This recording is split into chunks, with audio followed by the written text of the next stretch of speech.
Hi, welcome back to my garden.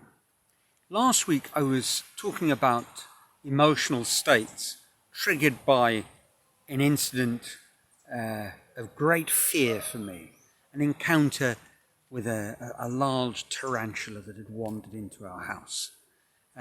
You'll be glad to hear that we've had no unwelcome visits from anything of the spider department. Not to say we haven't had interesting animal visits during the week. A large monitor lizard strayed into our backyard. Beautiful creatures. Sadly, it was our backyard, so there was no escape, and our 3 dogs, using very cunning hunting techniques, made short work of it. And then, having killed the lizard, they just don't stop barking. They want me to know that they saved me.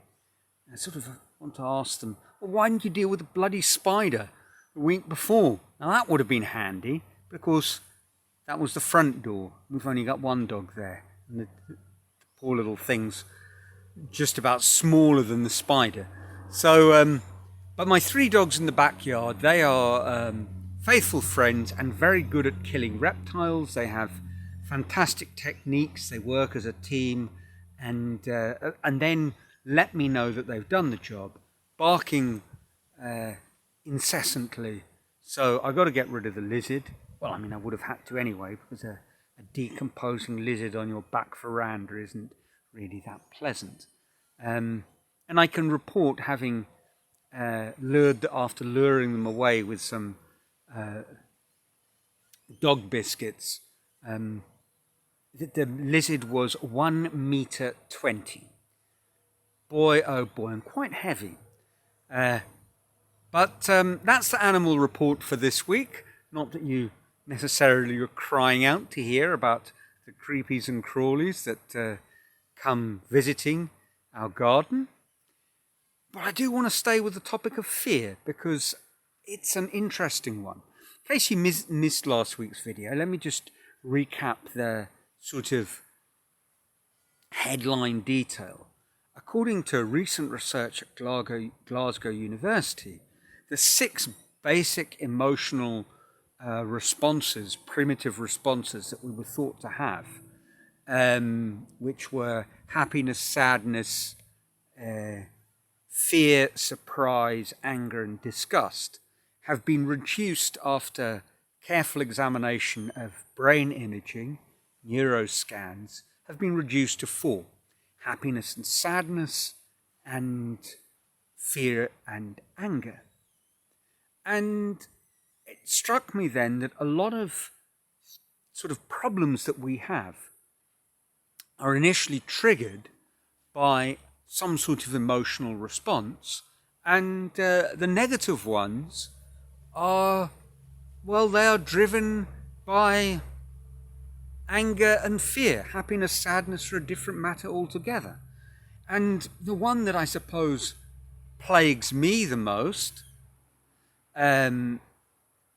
is procrastination, which no doubt you, to a greater or less degree, have dealt with or are guilty of. I mean, that's part of the problem. Why do we say guilty of? As if it's a deep, dark, shameful secret. Research seems to suggest it's very common and quite normal. And what's it all about? Well, in a little mini deep dive of the topic, it seems, according to certainly one researcher, Nick Vogue, I hope I'm pronouncing his name correctly, Nick Vogue at Princeton, previously of Berkeley, who's sort of involved with self-worth theory and that sort of stuff. He sees the problem of procrastination as essentially being a conflict of 2 motivational forces meeting each other. The one is high degree of motivation driven by a desire for success, and equally a high degree of fear of failure. And he sees this because of a problem with the way we see ourselves, or our own kind of mental imaging, that we see performance linked to ability, linked to no, I've forgotten. Oh, I haven't forgotten. Linked to self-worth. I had a little acronym. Well, he had a little acronym, Paul, and that was one of the reasons I was thinking of the dogs, you know. And then it was supposed to help me not get all tongue-tied, and did it? No. But back to the point. We see our performance as synonymous with our ability, and our abilities synonymous with our personal self-worth. And all of that, for those who've watched my videos or watched or interested in this sort of topic and watched other videos, is not surprisingly very much akin to the sort of fixed versus growth mindset. Now, looking into the topic of procrastination, there are other thinkers, thought leaders on the internet, who see it in much simpler terms. One, the fairly well-known Mel Robbins, she's famous for the 5-second rule, which I've discussed on this channel before. I might as well discuss it again in case you've missed those videos, because I've made about 150 videos, so it's quite possible you haven't seen that one. Mel Robbins' 5-second rule is that it's a sort of a brain hack, that at the point when you're likely to procrastinate, you basically do a countdown of 5, 4, 3, 2, 1, I'm going to jump out of bed. And that countdown, where you sort of imagine yourself jumping out the bed and do the countdown, sort of cuts across the internal mental chatter and gets you to start thinking more reflectively, sort of brings is it the neocortex rather than the amygdala into play. I'm not really that hot on the whole brain theories, neuroscience, but I think that might be it. So she's got this 5-second rule, which is a very neat way, you know, in the morning when you're just about to not get out of bed, you do this 5-second rule, and then you just do the thing with a big rush of energy. And once you get started, funnily enough, you keep on going. And she sees procrastination as very much a habit. She sees it in those terms. And her strategies in thinking around this is that what we have to do is replace the habit with a good habit, break the habit, and use sort of neuroscience-based strategies for doing that. And there's lots has been written and spoken about how one can go about doing that. And I was trying to reconcile these two views, and it seems that the one is looking at it from the kind of mechanics, and the other is looking at it from the sort of the motivational side, the how and the why. And if you deal with both of these, then you're onto a better than average chance that you might actually get on top of these things. Certainly that's true for me. I found, you know, as an inveterate, well-entrenched procrastinator, avoider of anything remotely resembling hard work, and certainly not someone who would ever have been called disciplined. I was one of those people that dear old Donna Anna at St. Paul's would describe with a rather wonderful way as he does nothing. Well, she used a slightly more street version of he does nothing and then rests. And she described a student of hers like that, but it sort of fits me.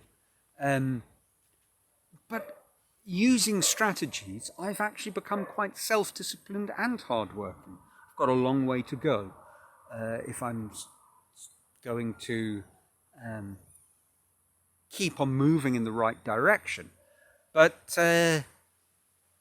yes, it is possible to deal with these, thinking on both the motivational, the changing how you see yourself, your mindset, and also developing strategies, mechanics, logistical approaches for overcoming a well-entrenched procrastination habit. There's another school, that's sort of a third approach, which is the lean-in one. Phil Stutz and Barry Michaels, who've written a very interesting psychotherapeutic book called The Tools, which can sound a little woo-woo. I've spoken about it on this channel as well. But whether you take it onto a deeper spiritual level, or whether you just see it as something, again, as a kind of therapeutic, mechanical strategy approach. The first book, they've written a couple. The first one deals with 5 what they call tools that you can use to deal with debilitating psychological states. And in terms of fear, they very much take the line of actually embracing it, of sort of taking an almost gung-ho approach that you entrench through meditative visualization exercise, where you sort of say to yourself, I love the pain, I embrace the fear, bring it on, and you sort of drive through and to get to the other side. And of course, you need to do that at some point, because between where you are and where you want to be, there is going to be a barrier, and you have to confront it. So that's a sort of an overview of a number of different ways of tackling a common manifestation of fear in our lives. So I guess all that remains for me to do is to tie up this video and then dash off and do something very useful, like downloading it from my phone onto my computer and uploading it onto YouTube. Or maybe I'll leave that for a little later on and do some sculpture instead. I don't know yet. We'll see. That's it. Until next week, I trust you're well, your lives are filled with joy, and from a very sunny and, as always, fascinating northeast of Brazil. Ciao.